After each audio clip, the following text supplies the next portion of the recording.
Por fin llegaste al lugar correcto. O mejor dicho, a las vibraciones sonoras correctas.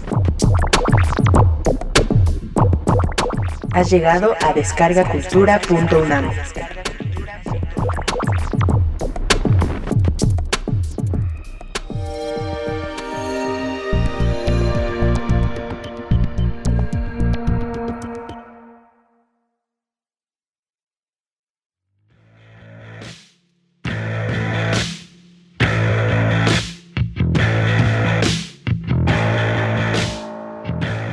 Fyodor Dostoyevsky tuvo una vida muy dura. A temprana edad perdió a su madre y la violencia que ejerció su padre marcaron su infancia y salud, al grado de causarle epilepsias por el resto de sus días. Pero el genio literario transformó su situación en una oportunidad que marcó su obra, la exploración de la psicología humana y el interés en torno a temas morales y espirituales. Te invito a que te quedes en este episodio y escuches el relato El Gran Inquisidor, de Fyodor Dostoyevsky.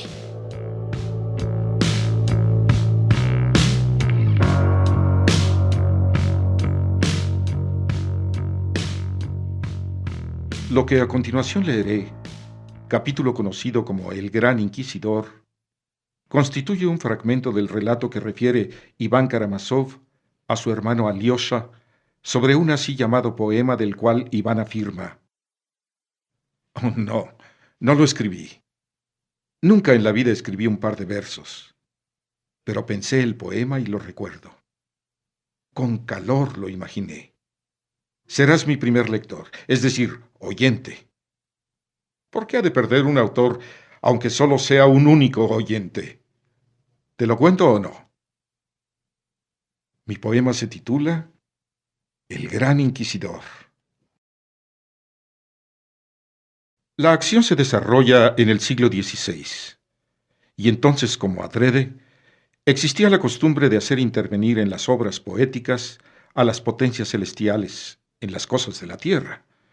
En Francia, los clérigos que actuaban de jueces y también en los monasterios los monjes representaban funciones enteras en las que sacaban a escena a la Madonna, ángeles, santos, a Cristo y a Dios mismo. En aquella época sucedía así con toda ingenuidad. En Notre-Dame de París, de Víctor Hugo, para honrar el natalicio del Delfín de Francia en París, en presencia de Luis el Onceno, en la sala del Hotel de Ville, dan una gran función edificante y gratuita para el pueblo, intitulada Le Bon Jugement de la Très Sainte et Gracieuse Vierge Marie, donde sale ella misma en persona y dicta su buen juicio. Entre nosotros en Moscú, antiguamente, antes de Pedro el Grande, diéronse también representaciones dramáticas análogas, tomadas generalmente del Antiguo Testamento. Pero aparte de las representaciones dramáticas, en todo el mundo aparecieron entonces muchedumbres de cuentos y versos en los que intervenían, si era preciso, santos, ángeles y todos los poderes celestiales. Aquí en los monasterios llevábanse también a cabo traducciones, copias y hasta creaciones de tales poemas, y eso en tiempos de los tártaros. Hay, por ejemplo, un poemita monacal, sin duda traducción del griego, Tránsito de la Virgen de los Tormentos, con cuadritos y una osadía nada inferiores a las del Dante. La Madre de Dios visita el infierno, siendo el arcángel Miguel quien la conduce por entre los condenados. Ve a los pecadores y sus tormentos. Hay allí, entre otras cosas, una notable categoría de pecadores en un lago hirviendo. Algunos de ellos húndense de tal modo en las aguas que ya no pueden salir más a flote, y de ellos olvídase Dios. Expresión sumamente profunda y fuerte. Y he aquí que, impresionada y llorosa, la Madre de Dios cae de hinojos ante el trono del Altísimo y le pide clemencia para todos cuantos allí ha visto, sin distinción alguna. Su diálogo con Dios es muy interesante. Porfía ella. No se va. Y cuando Dios le señala las manos y los pies traspasados por los clavos de su Hijo y le pregunta cómo puede perdonar a sus verdugos, ella va. Les manda a todos los santos, a todos los mártires, a todos los ángeles y arcángeles, se arrodillen junto a ella e imploren clemencia para todos, sin distinción. Termina la cosa, obteniendo ella de Dios la suspensión de todos los tormentos de toda índole, desde el Viernes Santo hasta Pentecostés. Y los pecadores del infierno prorrumpen en exclamaciones de gratitud al Señor y dicen: «Eres justo, Señor, al juzgar así». Bueno, pues de esa índole habría sido mi poemita, de haber aparecido en aquel tiempo. Yo saco a escena a él. A decir verdad, él nada dice en el poema, no haciendo otra cosa que mostrarse y pasar. 15 siglos van ya desde que él prometió venir con su imperio. 15 siglos desde que en su profecía anunció, estando todavía en la tierra: «En verdad vengo pronto. El día y la hora no lo sabe ni el Hijo, solo mi Padre que está en los cielos». Pero la humanidad lo aguarda con la misma fe antigua y el mismo antiguo fervor. Con más fe todavía, pues ya van 15 siglos desde que el cielo dejó de dar testimonios al hombre. De aquello que el corazón dice, testimonio no da el cielo. Y solo queda la fe en el referido corazón. En verdad, había entonces muchos milagros. Había santos que operaban curaciones milagrosas. A algunos justos, según se lee en sus biografías, se les aparecía la emperatriz celestial. Pero el diablo no se duerme. La humanidad ha empezado ya a dudar de la realidad de esos milagros. Como adrede, sobrevino entonces en el norte, en Alemania, una horrible herejía. Una enorme estrella semejante a una antorcha, o sea, la iglesia, cayó en las fuentes del agua, y éstas se volvieron amargas. Estos herejes dieron en la blasfemia de negar los milagros, pero eso hizo que se avivase la fe de los demás. Las lágrimas de la humanidad van a él como antes. Lo aguardan, lo aman, confían en él. Ansían sufrir y morir por él como en otros tiempos. ¿Y cuántos siglos van ya desde que la humanidad con fe y fervor implora: «Señor, ven a nosotros»?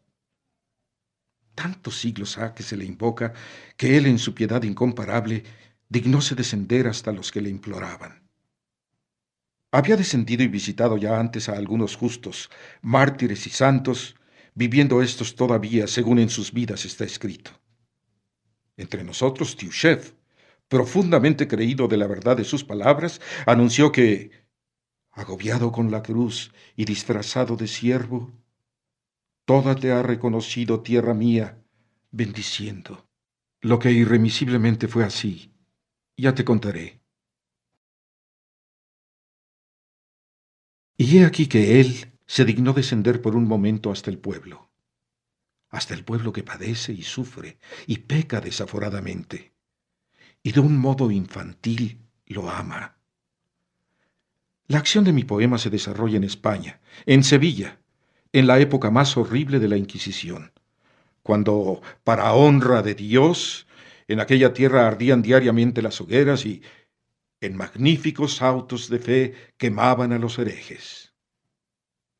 Cierto que no fue aquella esa bajada en la que ha de aparecerse, según su promesa, al final de los tiempos en toda su gloria celestial, y que será súbita como el relámpago que brilla de oriente a occidente, no. Él quiso, aunque fuese por un momento, visitar a sus hijos, y sobre todo ahí, donde como adrede ardían las hogueras de los herejes. Por su infinita misericordia, volvió a aparecerse entre los hombres, en la misma forma humana en que anduviera por espacio de 3 años entre ellos 15 siglos antes. Desciende sobre el ardiente suelo de la meridional ciudad, en la que, como con toda intención, la víspera misma, en magnífico auto de fe, en presencia del rey, caballeros, cardenales y las más altas encantadoras damas de la corte, ante el populoso gentío de toda Sevilla, habían sido quemados por el cardenal inquisidor mayor de una vez cerca de 100 herejes, ad majorem gloriam Dei. Presentóse allí suavemente, inadvertido, y he aquí que todos, cosa rara, lo reconocieron. El pueblo, con fuerza irresistible, corre hacia él, lo rodea, se apiña en torno suyo, lo va siguiendo. En silencio pasa él por entre ellos con una mansa sonrisa de dolor infinito. Un sol de amor arde en su corazón. Raudales de luz, claridad y fuerza fluyen de sus ojos, y vertiéndose sobre la multitud, conmueven sus corazones con amorosas réplicas. Él les tiende las manos, los bendice, y al contacto con él, aunque solo fuere con sus vestiduras, emana un poder curativo. He aquí que entre la muchedumbre exclama un anciano, ciego desde niño: «Señor, cúrame y que yo te vea». Y he aquí que como una escama se le desprende de los ojos, y el ciego lo ve. La gente llora y besa la tierra que él pisa. Los niños arrojan a su paso flores, cantan y le gritan: «¡Hosana!». Es él mismo», repiten todos. «Tiene que ser él, no hay nadie como él». Él se detiene en el atrio de la Catedral de Sevilla, en el preciso instante en que introducen en el templo con llanto un blanco féretro infantil descubierto. Dentro de él va una niñita de 7 años, hija única de un conocido vecino. La nena muerta yace toda cubierta de flores. «Él resucitará a tu hija», grítale el gentío a la llorosa madre. El sacerdote de la catedral, que sale a recibir el féretro, mira perplejo y frunce el ceño. Pero he aquí que se eleva el clamor de la madre de la muertecita. Se arroja a sus pies: «Si eres tú, resucita a mi niña», exclama tendiendo las manos hacia él. El cortejo se detiene. Dejan el féretro en el atrio, a sus pies. Mira él, apiadado, y su boca una vez más profiere el «Talitá cumí», «Levántate, muchacha». La niña se incorpora en el féretro, se sienta y mira sonriendo con sus asombrados ojos abiertos en torno suyo. En las manos tiene un ramillete de blancas rosas, el que le habían puesto en la caja. En el gentío, emoción, gritos, sollozos. Y he aquí que en aquel preciso momento pasa por delante de la catedral, por la plaza, el propio cardenal inquisidor mayor. Es un anciano de cerca de 90 años, alto, tieso, de cara chupada, de ojos hundidos, pero en los que todavía chispea un brillo como de ascua. Él no viste sus magníficas ropas cardenalicias con las que se pavoneara ayer ante el pueblo cuando ardieron aquellos enemigos de la romana fe. No. En aquel instante solo llevaba puesto su viejo hábito monacal. Seguíanle a cierta distancia sus lúgubres ayudantes y esclavos y la Santa Guardia. Se detiene ante el gentío y observa desde lejos. Todo lo ha visto. Ha visto cómo ponían el féretro a sus pies. Ha visto cómo ha resucitado la niña y su rostro se ha ensombrecido. Frunce sus espesas cejas blancas y su mirada brilla con maligno fuego. Alarga el dedo y ordena a la guardia que lo prenda. Y he aquí que tal es su fuerza, y hasta tal punto está hecha a obedecerle temblando la gente, que en el acto dispérsase la multitud ante la guardia, la cual en medio de un mortal silencio sobrevino de pronto, pone sobre él sus manos y se lo lleva. La muchedumbre toda, instantáneamente, como un solo hombre, prostérnase en tierra ante el anciano inquisidor, el cual en silencio la bendice y se aleja. Los guardias conducen al preso a un estrecho, sombrío y abovedado calabozo del antiguo edificio del Santo Tribunal, y allí lo encierra. Expira el día, llega la cálida, ardiente e irrespirable noche sevillana. El aire huele a laurel y a azahar. En medio de la profunda tiniebla, ábrese de pronto la férrea puerta del calabozo y el mismo anciano inquisidor mayor, con un farolillo en la mano, penetra en ella lentamente. Viene solo. La puerta ciérrase en el acto detrás de él. Detiénese en el umbral, y largo rato, 1 o 2 minutos, se queda contemplando el rostro aquel. Finalmente acércase despacio, deja el farolillo encima de la mesa y le habla. ¿Eres tú? ¿Tú? Pero no obteniendo respuesta, apresúrase a añadir. No contestes. Calla. Además, ¿qué podrías decir? De sobra sé lo que dirías.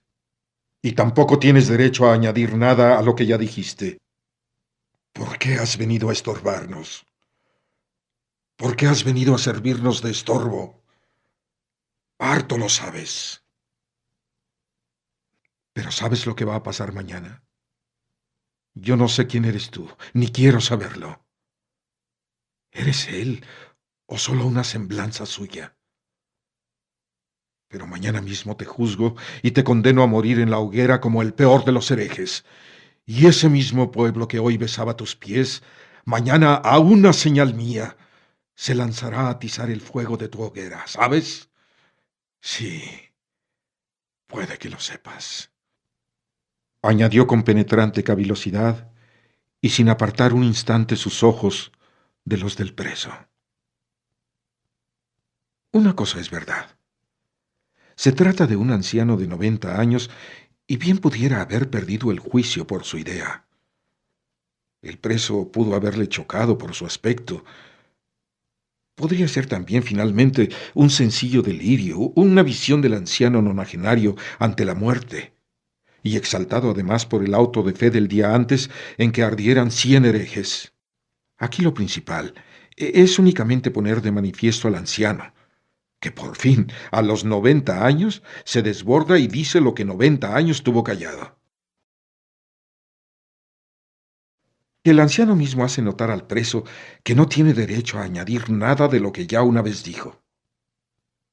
Este es el rasgo fundamental del catolicismo. A mi juicio, cuando menos. Todo se lo diste al Papa. Así que todo ahora está en poder del Papa. Y no nos vengas ya con nada. No nos estorbes siquiera por algún tiempo. ¿Tendrías tú derecho a revelarnos uno solo de los misterios de ese mundo de donde vienes? No, no lo tienes para no añadir nada a lo que ya una vez dijiste y no quitarle a la gente la libertad que tanto defendías cuando estabas en la tierra. Todo cuanto de nuevo anunciases iría contra la libertad de creencia de la gente, porque aparecería como un milagro, y la libertad de creer en ti era más preciada que todo entonces, hace 1000 años y medio. ¿No decías tú entonces a menudo, quiero haceros libres? Pues he aquí que tú ahora asombrarías a esa libre gente. Sí, esto es para nosotros preciado. Pero nosotros hemos puesto finalmente remate a este asunto en tu nombre. 15 siglos nos hemos estado atormentando por esa libertad. Pero ahora ya todo está terminado y bien terminado. ¿No crees tú que está bien terminado? Me miras con mansedumbre y ni siquiera me honras con tu enojo. Pues has de saber que ahora precisamente, esa gente está más convencida que nunca de que es enteramente libre. Y sin embargo ellos mismos nos han traído su libertad y sumisamente la han puesto a nuestros pies. Eso hemos hecho nosotros.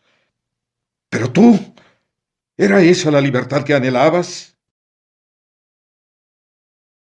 Fíjate, mi anciano aduce como un mérito suyo y nuestro que finalmente ellos les han arrebatado su libertad a las gentes y han procedido así para hacerlas felices.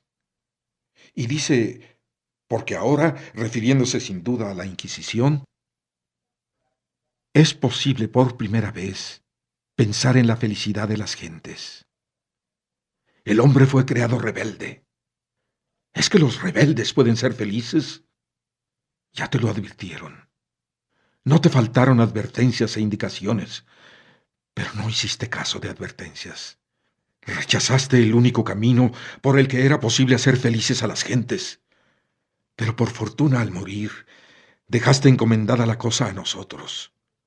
Prometiste, afirmaste bajo tu palabra, nos conferiste el derecho de atar y desatar, y ahora es indudable que no puedes pensar en quitarnos ese derecho. ¿Por qué has venido a estorbarnos? El terrible e inteligente espíritu, el espíritu de la propia destrucción y del no ser, el gran espíritu, te habló en el desierto. Y a nosotros nos dicen los libros cómo te tentó. ¿Y podría decirse algo más verídico que eso? ¿Que él te planteó en 3 cuestiones y tú rechazaste y que los libros llaman tentaciones? Y sin embargo, si hubo alguna vez en la tierra un milagro verdaderamente grande, fue aquel día, el día de esas 3 tentaciones. Precisamente en el planteamiento de esas 3 cuestiones se cifra el milagro. Si fuese posible idear, solo para ensayo y ejemplo, que esas 3 preguntas del espíritu terrible se suprimiesen sin dejar rastro en los libros, y fuese menester plantearlas de nuevo, idearlas y escribirlas otra vez para anotarlas en los libros, y a este fin se congregase a todos los sabios de la tierra, soberanos, pontífices, eruditos, filósofos, poetas, sometiéndoles a esta cuestión, imponiéndoles esta tarea: discurrid, redactad 3 preguntas que no solo estén a la altura del acontecimiento, sino que además expresen en 3 palabras, en 3 frases humanas, toda la futura historia del mundo y de la humanidad. ¿Piensas tú que toda la sabiduría de la tierra reunida podría discurrir algo semejante en fuerza y hondura a esas 3 preguntas que efectivamente formuló entonces el poderoso e inteligente espíritu en el desierto? Solo por esas preguntas, por el milagro de su aparición, cabe comprender que se las tiene uno que ver con una inteligencia no humana, sino eterna y absoluta. Porque en esas 3 preguntas aparece compendiada en un todo y pronosticada toda la ulterior historia humana, y manifestadas las 3 imágenes en que se funden todas las insolubles antítesis históricas de la humana naturaleza en toda la tierra. Entonces, esto no podría ser aún tan evidente, porque lo porvenir era desconocido. Pero ahora que 15 siglos han pasado, vemos que en esas 3 cuestiones está todo, hasta tal punto intuido y predicho, y hasta tal extremo ha resultado justificado, que añadirle ni quitarle nada es imposible. Decide tú mismo quién tenía razón, tú o aquel que te interrogaba. Recuerda la primera pregunta. Aunque no a la letra, su sentido es este: tú quieres irle al mundo y le vas con las manos desnudas, con una ofrenda de libertad que ellos, en su simpleza y su innata cortedad de luces, ni imaginar pueden, que les infunde horror y espanto. Porque nunca en absoluto hubo para el hombre y para la sociedad humana nada más intolerable que la libertad. ¿Y ves tú esas piedras en este árido y abrasado desierto? Pues conviértelas en pan, y detrás de ti correrá la humanidad como un rebaño, agradecida y dócil, aunque siempre temblando. No sea que tú retires tu mano y se le acabe tu pan. Pero tú no quisiste privar al hombre de su libertad, y rechazaste la proposición, porque ¿qué libertad es esa, pensaste, que se compra con pan? Tú objetaste que el hombre vive no solo de pan. Pero ¿no sabes que en nombre de ese mismo pan terrenal se sublevará contra ti el espíritu de la tierra y luchará contigo y te vencerá, y todos irán tras él exclamando: ¿quién es semejante a esa bestia que nos ha dado el fuego del cielo? ¿Sabes que pasarán los siglos y la humanidad proclamará por la boca de su saber y de su ciencia que no existe el crimen y por consiguiente tampoco el pecado? ¿Que solo hay hambrientos? Dales de comer y entonces podrás exigirles que sean buenos. He aquí lo que escriben en las banderas que enarbolan contra ti y con las cuales echan abajo tu templo. Pero en lugar de tu templo, álzase un nuevo edificio. Vuelve a erguirse la terrible torre de Babel. Y aunque ésta tampoco llegue a su término como la otra, a pesar de todo, tú podrás evitar esa nueva torre y abreviar en 1000 años el sufrir de las gentes, porque ellas vendrán a nosotros después de haber perdido 1000 años con su torre. Nos buscarán de nuevo bajo la tierra, en las catacumbas, escondidos, porque de nuevo nos expulsarán y martirizarán. Nos hallarán y nos dirán: dadnos de comer, porque aquellos que nos habían prometido el fuego de los cielos no nos lo han dado. Y entonces también nosotros les edificaremos una torre hasta su remate, porque sólo construye del todo el que da de comer. Y de comer solo damos nosotros en tu nombre. Y mentimos al decir que en tu nombre. Nunca, nunca si nosotros hubieran tenido que comer. Ninguna ciencia les dará el pan mientras continúen siendo libres, sino que acabarán por traer su libertad y echarla a nuestros pies y decirnos: mejor será que nos impongáis vuestro yugo, pero dadnos de comer. Comprenderán por fin que la libertad y el pan de la tierra, las dos cosas juntas para cada uno, son inconcebibles, porque nunca, nunca sabrán ellos repartírselos entre sí. Se convencerán a sí mismos de que tampoco pueden ser nunca libres, porque son apocados, viciosos, insignificantes y rebeldes. Tú les prometiste el pan del cielo, pero vuelvo a repetirlo: ¿puede ese pan compararse a los ojos de una raza de gentes débiles, eternamente viciosas y eternamente ingratas, con el de la tierra? Y si tras de ti, en nombre del pan de los cielos, iban miles y decenas de miles, ¿qué viene a ser eso comparado con los millones y decenas de miles de millones que no están capacitados para dejar el pan de la tierra por el de los cielos? Es que a ti solo te son queridos las decenas de miles de grandes y fuertes, y los demás millones numerosos, como las arenas del mar, débiles pero llenos de amor a ti, están obligados a servir únicamente de instrumentos a los grandes y fuertes. No, a nosotros también nos son queridos los débiles. Son viciosos y rebeldes, pero a lo último, también ellos se someterán. Nos admirarán y nos tendrán por dioses, por habernos avenido estando a la cabeza de ellos, a soportar la libertad que ellos temían y señorearlos. Tan terrible habrá de ser para ellos a lo último eso de ser libres. Pero nosotros decimos que somos siervos tuyos y gobernamos en tu nombre.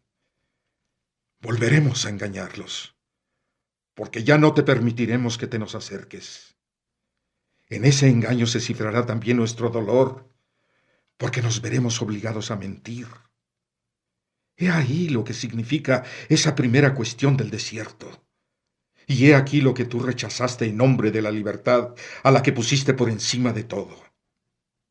Y sin embargo, en esa cuestión se encerraba un magno secreto de este mundo. De haber optado por el pan, habrías respondido al general y sempiterno pensar humano, lo mismo como individuo aislado que como humanidad completa. Es decir, ¿ante quién adorar? No hay desvelo más continuo y doloroso para el hombre que deja la libertad que buscar a toda prisa a quien adorar. Pero busca el hombre inclinarse ante aquello que es ya indiscutible, tan indiscutible, que todo el mundo de golpe ha convenido en la general adoración de ello. Porque la inquietud de esas lamentables criaturas no se reduce solo a buscar aquello ante lo que yo u otro nos prosternamos, sino a buscar aquello en que todos creen y se prosternan, e irremisiblemente todos juntos. Pues he aquí que esa necesidad de la generalidad de la oración es también el tormento más grande de cada hombre suelto y de toda la humanidad junta, desde el comienzo de los siglos. Por esa general adoración se exterminaron unos a otros con la espada. Crearon dioses y se desafiaron entre sí. Dejad vuestros dioses y venid a adorar a los nuestros. De lo contrario moriréis igual que vuestros dioses. Y así será hasta el fin del mundo, hasta cuando desaparezcan del mundo los dioses. Es lo mismo. Se arrodillarán ante los ídolos. Tú sabías.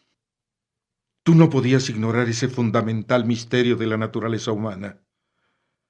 Pero tú rechazaste la única bandera absoluta que te propusieron para obligar a todos a prosternarse ante ti sin discusión.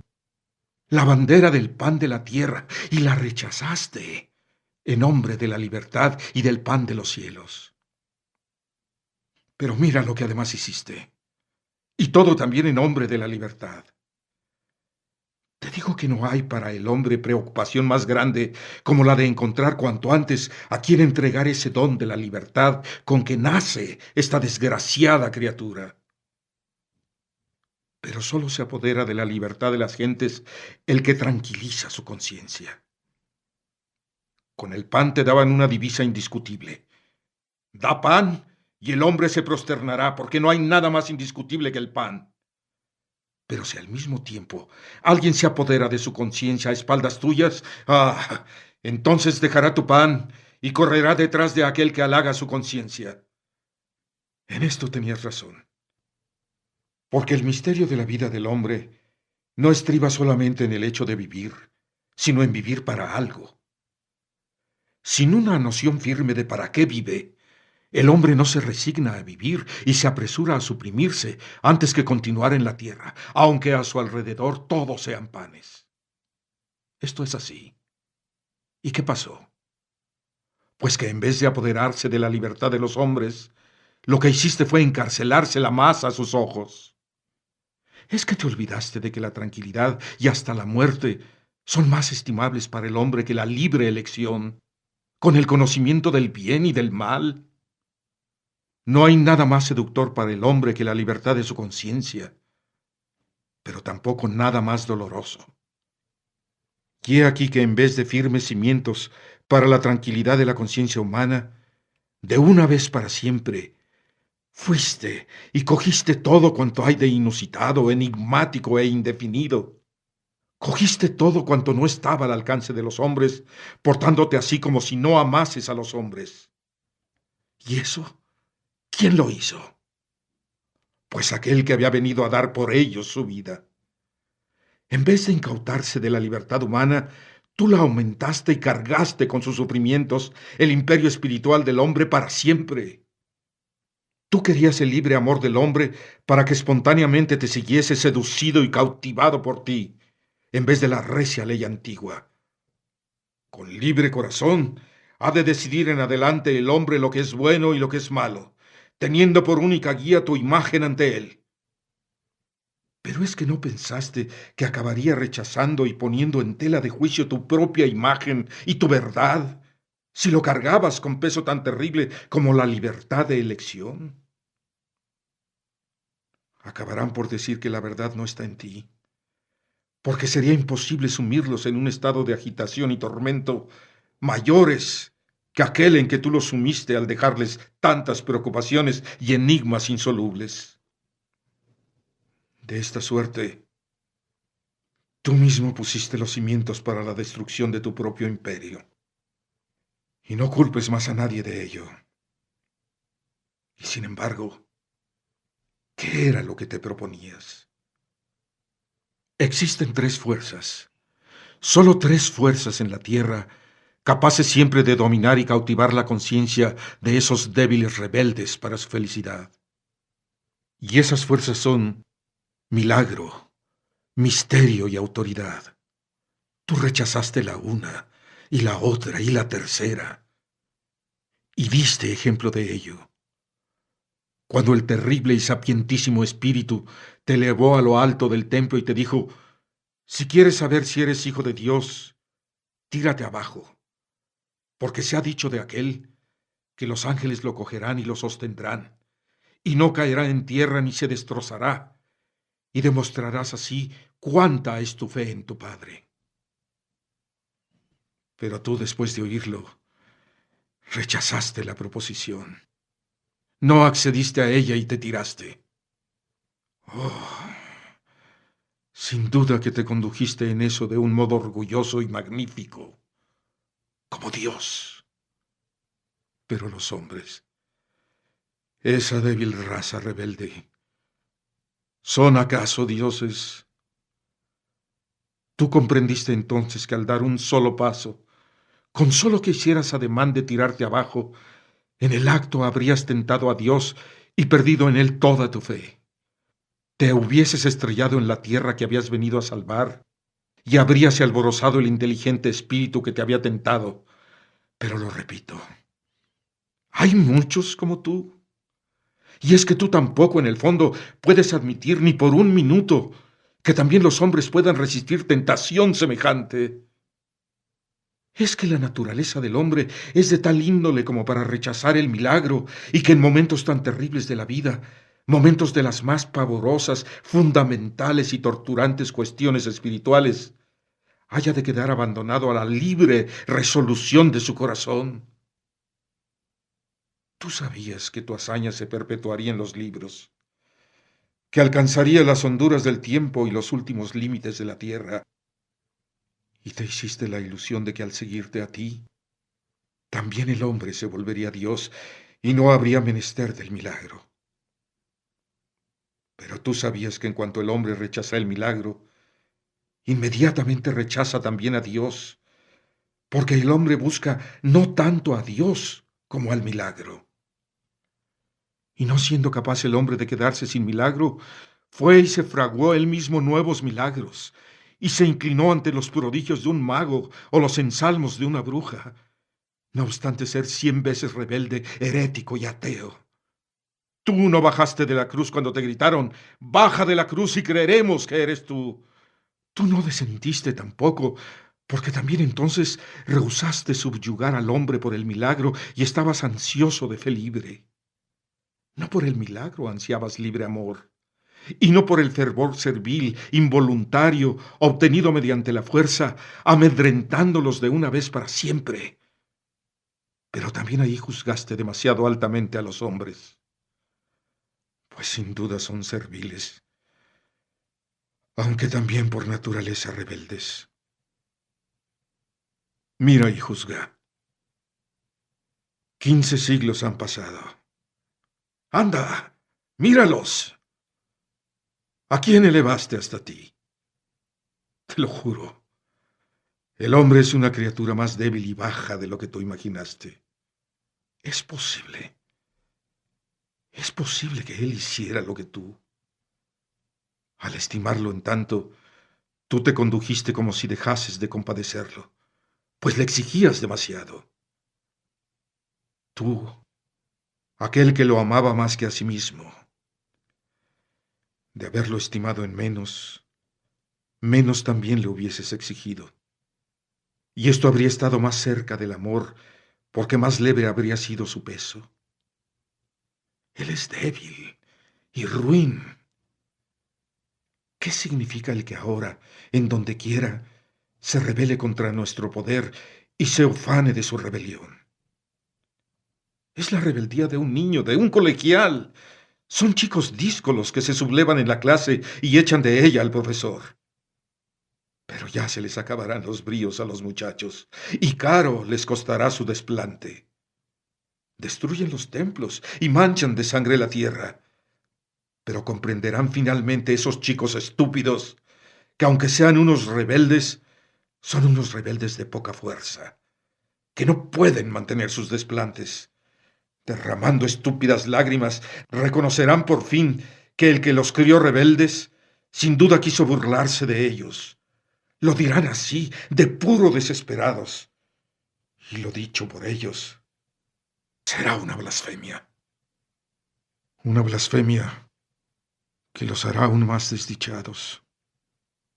Porque la naturaleza del hombre no aguanta la blasfemia y al fin y al cabo siempre se venga de ella. A propósito de esto, inquietud, turbación y desdicha. He aquí el actual patrimonio de los hombres, después de tanto como tú sufriste por su libertad. Tu gran profeta en visión y alegoría dice que vio a todos los participantes en la primera resurrección y que había de ellos, de cada generación, 12,000. Pero si tantos había, no serían hombres, sino dioses. Habían padecido tu cruz, habían padecido decenas de años de hambre y desnudez en el desierto, sustentándose con saltamontes y raíces. Y claro que tú podías, ufano, mostrar estos hijos de la libertad, de libre amor, libres y magníficas víctimas de tu nombre. ¿Y en qué son culpables los demás hombres, débiles, que no pudieron aguantar lo que los fuertes? ¿En qué es culpable el alma débil que carece de fuerzas para reunir estos terribles dones? Pero es que tú viniste francamente solo para los electos y por los selectos. Pero si así fue, entonces hay allí un secreto para nosotros incomprensible. Pero si hay misterio, en ese caso teníamos nosotros derecho a divulgar ese misterio y enseñarles que no era lo principal la libre resolución de los corazones ni su amor, sino el misterio, en virtud del cual habrían de ser culpables a ciegas, aun a hurtadillas de su conciencia. Y eso hemos hecho. Hemos justificado tu proeza y la hemos basado en el milagro, el secreto y la autoridad. Y las gentes alegráronse de verse nuevamente conducidas como un rebaño, y de que les hubiesen quitado por fin de sobre el corazón un don tan tremendo que tantos tormentos les acarreara. ¿Estuvimos en lo cierto al enseñar a hacer eso? Di, ¿es que nosotros no amábamos a la humanidad al reconocer con tanta humildad su desvalimiento, aligerarla con amor de su carga y absorber su flaca naturaleza hasta del pecado? Pero mediante nuestra venia, ¿por qué vienes ahora a estorbarnos? ¿Y por qué en silencio y de un modo tan penetrante me miras con esos tus ojos? Enfádate. No quiero tu amor porque yo no te amo. ¿Y por qué me habría de ocultar ante ti? ¿Es que no sé con quién hablo? Cuando me atrevo a decirte todo lo que sabes tú ya, leo en tus ojos. Pero es que yo te oculto nuestro secreto. Puede que tú precisamente quieras oírlo de mis labios. Pues escucha. Nosotros no estamos contigo, sino con Él. Ya va para 8 siglos. 8 siglos justos hace que aceptamos de Él lo que tú con indignación desairaste, ese último don que te ofreció al mostrarte el imperio terrenal. Nosotros le aceptamos Roma y la espada del César, y nos declaramos solamente emperadores de la tierra, únicos señores, aunque hasta ahora no hayamos podido dar cumplido remate a nuestra empresa. Pero ¿quién tiene de ello la culpa? Oh, esa empresa hasta ahora está solo en mantillas, pero ya ha comenzado. Largo tiempo hemos de aguardar todavía su cumplimiento y mucho ha de padecer todavía la tierra. Pero lograremos nuestro fin y seremos Césares. Y entonces pensaremos ya en la universal felicidad de los hombres. Y sin embargo, tú habrías podido ya entonces aceptar la espada del César. ¿Por qué desairaste ese último don?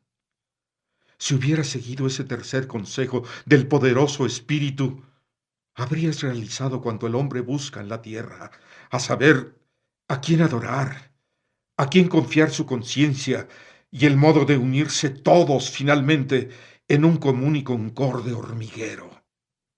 Porque el ansia de la unión universal es el tercero y último tormento del hombre. Siempre la humanidad en su conjunto afanóse por estructurarse de un modo universal. Muchos fueron los pueblos grandes con una gran historia, pero cuanto más grandes, tanto más felices fueron esos pueblos por sentir con más intensidad que los otros el anhelo de la fusión universal de los hombres. Los grandes conquistadores, Timur y Gengis Khan, cruzaron en un vuelo como un torbellino la tierra, ansiando conquistarla toda. Pero aun esos, inconscientemente, expresaban el mismo magno anhelo de humanidad, de una fusión universal y común. Si hubieras aceptado el mundo y la púrpura del César, habrías fundado el imperio universal y dado la paz al mundo. Porque ¿quién ha de dominar a las gentes sino aquellos que dominan sus conciencias y tienen en sus manos el pan? Nosotros aceptamos la espada del César, y al cogerla sin duda te rechazamos a ti y nos fuimos con él. Ah, pasarán todavía siglos de desordenada y libre razón, de sus ciencias y su antropofagia, porque al proponerse edificar su torre de Babel sin nosotros, acabarán en la antropofagia. Pero entonces se llegará a nosotros la bestia, y se pondrá a lamernos los pies, y los regará con lágrimas de sangre que verterán sus ojos. Y montaremos sobre la bestia, y alzaremos un cáliz en el que estará escrito misterio. Pero entonces, solo entonces, llegará para los hombres el reinado de la paz y la dicha. Tú te enorgulleces de tus elegidos, pero tú solo tienes tus elegidos, en tanto nosotros a todos daremos la paz. Y además otra cosa, ¿cuántos de esos elegidos, de los fuertes que habrían podido ser elegidos, no se cansaron aguardándote y aplicaron y seguirán aplicando las energías de su alma y el ardor de su corazón a otro campo, concluyendo por enarbolar aún contra ti su libre bandera? Pero tú mismo levantaste esa insignia. Con nosotros todos serán felices y dejarán de ser rebeldes. No se exterminarán unos a otros como con tu libertad en todas partes. Nosotros los convenceremos de que solo serán libres cuando deleguen en nosotros su libertad y se nos sometan. ¿Y qué importa que digamos verdad o mintamos? Ellos mismos se persuadirán de que verdad decimos al recordar los horrores de la servidumbre y confusión a que tu libertad los condujera. La libertad, el libre espíritu y la ciencia los llevarán a tales selvas y los pondrán frente a tales prodigios e insolubles misterios que los unos rebeldes y enfurecidos se quitarán la vida. Otros rebeldes pero apocados se matarán entre sí, y los demás, débiles y desdichados, vendrán a echarse a nuestros pies y clamarán: sí, tenéis razón, solo vosotros estáis en posesión de su secreto, y a vosotros volvemos. Salvadnos de nosotros mismos. Y al recibir de nosotros el pan, habrán de ver harto claro que nosotros les damos el mismo pan que ellos con sus manos amasaron. Verán que se los repartimos sin nada de milagro. Verán que no convertimos las piedras en pan, pero en realidad, más que el pan mismo, estimarán el recibirlo de nuestras manos, porque tendrán sobrado presente que antes, sin nosotros, ese mismo pan ganado por ellos convertíase en sus manos en piedras, mientras que cuando se volvieron con nosotros, las mismas piedras convirtiéndose en sus manos en pan, sobradamente estimarán ellos lo que significa someterse para siempre. Y en tanto los hombres no lo comprendan, habrán de ser desdichados. ¿Quién ha contribuido más que nadie a esa incomprensión? Dilo.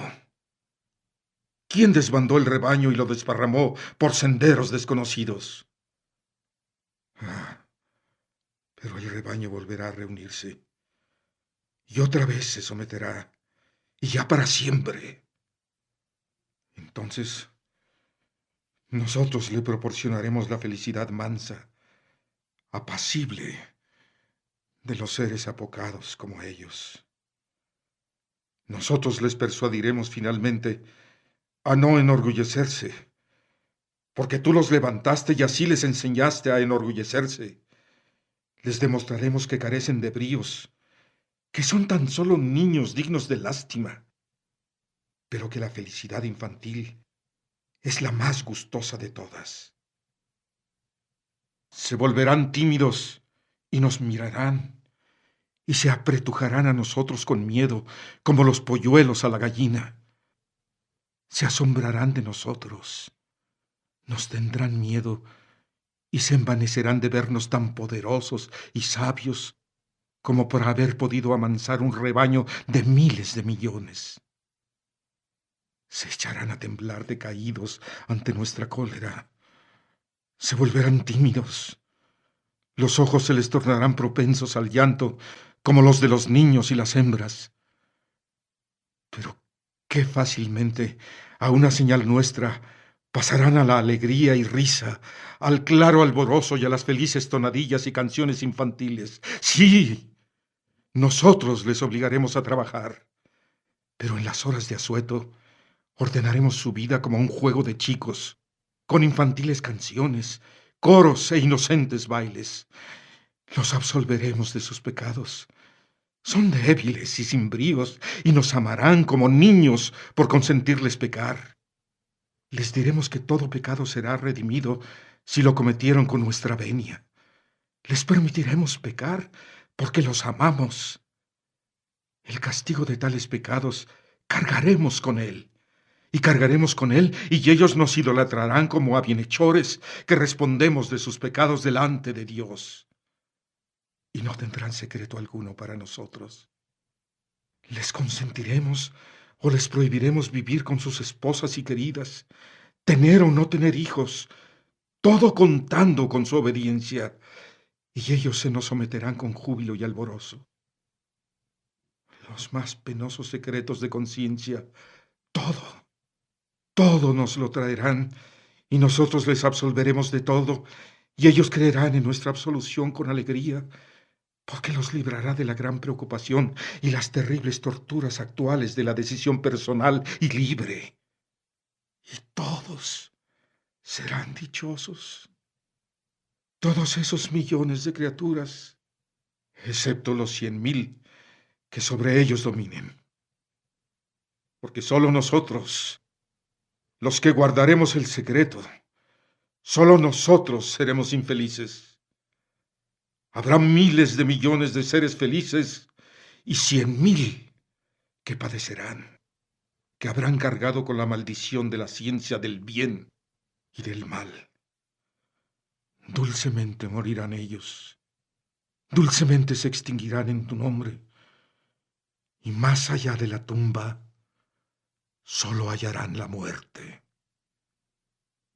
Pero nosotros guardaremos el secreto, y para su dicha los embaucaremos con el galardón celestial y eterno. Porque si hubiera algo del otro mundo, no sería desde luego para criaturas como ellos. Dicen y profetizan que tú vendrás y vencerás de nuevo. Vendrás con tus elegidos, con tus orgullosos y poderosos. Pero a eso replicaremos que esos no hicieron más que salvarse ellos mismos, mientras que nosotros los salvamos a todos. Dicen que confundida será la meretriz que va montada en la bestia y llevando en sus manos misterio, que volverán a sublevarse los apocados, desgarrarán su púrpura y desnudarán su sucio cuerpo. Pero yo entonces me levantaré y te mostraré los miles de millones de chicos felices que no conocieron el pecado. Y nosotros, los que cargamos con sus pecados por su desdicha, nos plantaremos delante de ti y te diremos: júzganos si puedes y te atreves. Has de saber que no te temo. Has de saber que yo también estuve en el desierto y me sustenté de saltamontes y raíces, que también yo bendije la libertad que tú habías concedido a los hombres y me apercibí de ser del número de tus elegidos, del número de los fuertes y poderosos, ávidos de completar el número. Pero recapacité y no quise servir a un absurdo. Me volví atrás y me incorporé a la muchedumbre de aquellos que han corregido tu obra. Me aparté de los orgullosos y me volví con los humildes para la felicidad de estos mortales. Lo que te digo se cumplirá y nuestro imperio se afianzará, te lo repito. Mañana mismo verás ese dócil rebaño que a la primera señal que les haga se lanzará a atizar las brasas de tu hoguera, en la que he de quemarte por haber venido a estorbarnos. Porque si alguno mereció nuestra hoguera, eres tú. ¡Mañana te quemo! ¡Dixie! Al callarse el inquisidor, quédase un rato aguardando que su preso le conteste. Se le hace duro su silencio. Vio cómo el cautivo lo escuchaba todo el tiempo, mirándole francamente a los ojos, con los suyos mansos, con visible intención de no objetarle. El anciano quería que le dijese algo, por amargo y terrible que fuese, pero él, de pronto, en silencio, llegóse al anciano, y dulcemente va y lo besa en sus exangües, nonagenarios labios. He ahí toda su respuesta. El anciano se estremece. Algo se remueve en las comisuras de sus labios. Dirígese a la puerta. La abre y le dice: Vete. Vete y no vengas más. No vuelvas por acá. Nunca. Nunca. Y lo suelta en la oscura, cálida ciudad. El preso sale.